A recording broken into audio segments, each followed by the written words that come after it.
अस्सलामुअलैकुम बच्चों, 7th class math की जो न्यू बुक है, आज इसकी एक्सरसाइज 1.6 का मैं करवाऊंगी क्वेश्चन नंबर 1। तो क्वेश्चन नंबर 1 है सिंप्लीफाई द फॉलोइंग। इस क्वेश्चन से पहले आपको ये रूल पता होना चाहिए, बोर्ड मैथ्स रूल। तो इसमें पहले सबसे पहले हम ब्रैकेट्स ऑफ, फिर डिवीजन, फिर मल्टीप्लिकेशन, फिर एडिशन और फिर मल्टीप्लिकेशन आती है, फिर एडिशन और फिर उसके बाद सब्ट्रैक्शन। तो इसी रूल के तहत हम इस क्वेश्चन को भी सोल्व करते हैं। तो यहाँ पे मैंने इसका लिख दिया बच्चों सोल्यूशन। अब देखें, सबसे पहले हम ब्रैकेट वाली वैल्यू को हल करते हैं। ब्रैकेट के अंदर फिर एक ये ब्रैकेट है, तो हमारा मेन काम है सबसे पहले इसको हल करना, बाकी सारी वैल्यू को इसी तरह लिख देना। तो 70 को इसी तरह लिख दिया है मैंने यहाँ पे, 10 20 -2 इसको भी इसी तरह। अब इस ब्रैकेट को हल करना है। अब इस ब्रैकेट के अंदर भी दो चीज़ें हैं। देखिए, बोर्ड मैथ्स रूल में पहले एडिशन और फिर सब्ट्रैक्शन आता है। तो हम यहाँ से पहले ऐड करेंगे दो वैल्यूज़ को, फिर सब्ट्रैक्ट करेंगे। 8 और 3 11 और फिर -2। अगले स्टेप में हम इस ब्रैकेट को सोल्व करेंगे माइनस। पहले जस्ट हमने ऐड किया है, तो 70 इसी तरह आ जाएगा। इसी तरह ये 10 + 20 -2 बिल्कुल सेम इसी तरह लिख लेंगे। अब ये माइनस वाला, क्योंकि बोर्ड मैथ्स रूल में पहले एडिशन फिर सब्ट्रैक्शन आता है, तो अब सब्ट्रैक्ट कर देंगे 11 में से 2 को, तो यहाँ पे आ जाएगा माइनस करने से 9। तो अब ये वैल्यू है 70 + 10 और +20। अब फिर मल्टीप्लिकेशन आता है। अब यहाँ पे ये दो वैल्यूज़ मल्टीप्लाई हैं, तो हम इनको मल्टीप्लाई कर देंगे। 9 2s are 18। तो अब हम इस ब्रैकेट को सोल्व कर लेंगे। अब इस ब्रैकेट को भी सोल्व इसी तरह करना है, पहले ऐड फिर सब्ट्रैक्ट। तो पहले हम इन दोनों को ऐड कर देंगे, 30 आ जाएगा। एक एक स्टेप में 1 बाय 1 करवा रही हूँ। नेक्स्ट स्टेप में हम इसको माइनस कर देंगे 18 में से। अब हम 30 में से 18 को माइनस कर देंगे, तो इसका आंसर आ जाएगा 12। अब हम 70 में 12 को ऐड कर देंगे, ऐड करेंगे दोनों को, तो आंसर आ जाएगा 82। तो यही इसका आंसर होगा। स्टेप बाय स्टेप हमने सोल्व करना है। पहले इस ब्रैकेट को सोल्व किया है, यहाँ पे दो वैल्यूज़ ऐड थी, पहले उनको ऐड कर दिया है।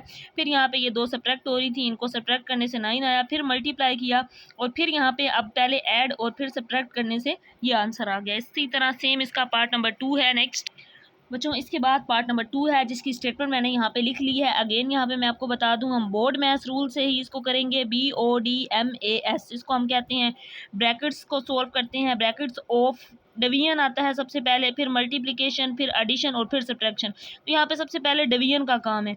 अब ब्रैकेट के अंदर ये जो डिवीजन है, सबसे पहले इसको हम सोल्व करेंगे, बाकी सारा इसी तरह लिख लेंगे। तो यहाँ से मैं इसका सोल्यूशन लिख रही हूँ, 25 माइनस ये 15 इसी तरह लिख लेंगे। हम इस ब्रैकेट को भी इसी तरह, सबसे पहले हम ये वाली ब्रैकेट्स को ख़त्म करते हैं, इसको सोल्व करते हैं। तो यहाँ पे ये दो वैल्यूज़ डिवाइड है, हम 16 को 4 पे डिवाइड करेंगे, तो 4 4 दार होता है 16। तो यहाँ पे आ गया 16, 4 4 दार 16 डिवाइड करने से।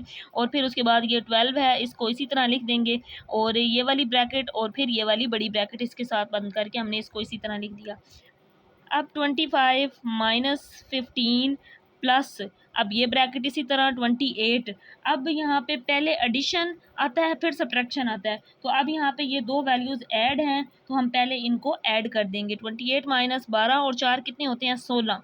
तो ये वाली ब्रैकेट आ गई, फिर ये बड़ी ब्रैकेट। अब इस ब्रैकेट को पहले हमने सबसे पहले छोटी ब्रैकेट को, फिर दरमियानी ब्रैकेट, और अब बड़ी ब्रैकेट है ना, इसको हल करेंगे। 15, अब ये 28 में से 16 को माइनस करेंगे, तो जवाब क्या आता है, 28 में से 16 अगर हम निकाल दें तो इसका जवाब आ जाता है 12। माइनस करने से 8 में से 6 गए, 2 2 में से 1 गया 1, मतलब 12 आ गया। अब हम इस ब्रैकेट को ख़त्म करेंगे, अब ऐड करेंगे, फिर हम इसमें से सब्ट्रैक्ट करेंगे, क्योंकि बोर्ड मैथ्स रूल में भी देखें तो पहले एडिशन आता है, फिर सब्ट्रैक्शन। 15 और 12, तो ऐड करने से 5 और 2 3, 1 और 1 2। तो दोनों को ऐड करने से जो आंसर आ जाएगा, ये आपके पास होगा। अच्छा, यहाँ पे एक मिस्टेक हुई है, ये 5 था ना स्टार्ट से क्वेश्चन में, तो मैंने इसको 15 लिख दिया। आप यहाँ पे 5 कर लें, तो 12 में जब हम 5 ऐड करेंगे तो यहाँ पे आ जाएगा 17। तो यहाँ पे 15 नहीं बल्कि 5 था, तो 5 इसी तरह लिखते आए। यहाँ पे माइनस करने से 12 आया, 12 में 5 ऐड किए 17। अब हमने 25 में से 17 को माइनस करना है, तो 25 में से 17 को माइनस करने से बाकी जवाब आ जाएगा 8। तो यही इसका आंसर होगा।